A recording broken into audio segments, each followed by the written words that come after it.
being, I know not of the step that the United States is prepared to take, because Mr. Stassen has not yet put forth his proposals. But we are quite prepared to limit ourselves to some small step instead of going after a comprehensive agreement at once. So that step might lead to something bigger.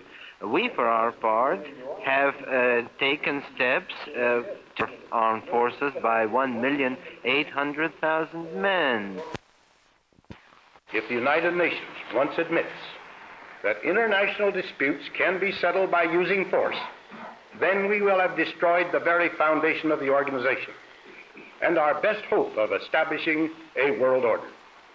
That would be a disaster for us all.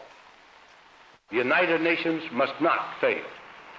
I believe that, in the interest of peace, the United Nations has no choice but to exert pressure upon Israel to comply with the withdrawal resolutions. Of course, we still hope that the government of Israel will see that its best immediate and long-term interests underlie our declaration. The first is the interdependence of the free countries of the world.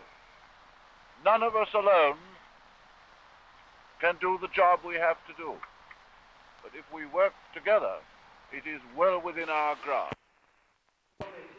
We have reduced our armed forces in Eastern Germany by some 30,000 men.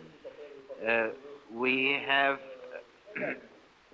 given back to Finland the base we had in that country. We have done a great deal, we believe, made towards the banning of nuclear bombs and towards disarmament. And that would have been a great thing for the world.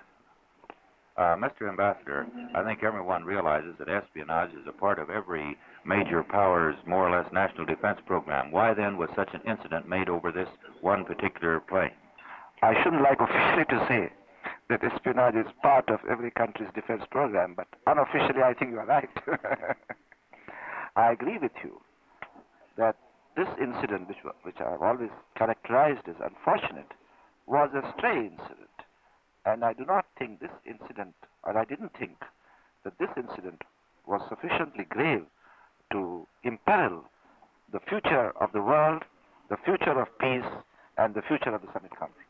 There has been some speculation made that Khrushchev is losing favor with his people, and he's using this to build up an incident to keep his people on their toes, more or less. Would you go along with that statement? Well, I don't really understand why Mr. Khrushchev does not want the summit conference to go on, because no one was more keen than Mr. Khrushchev.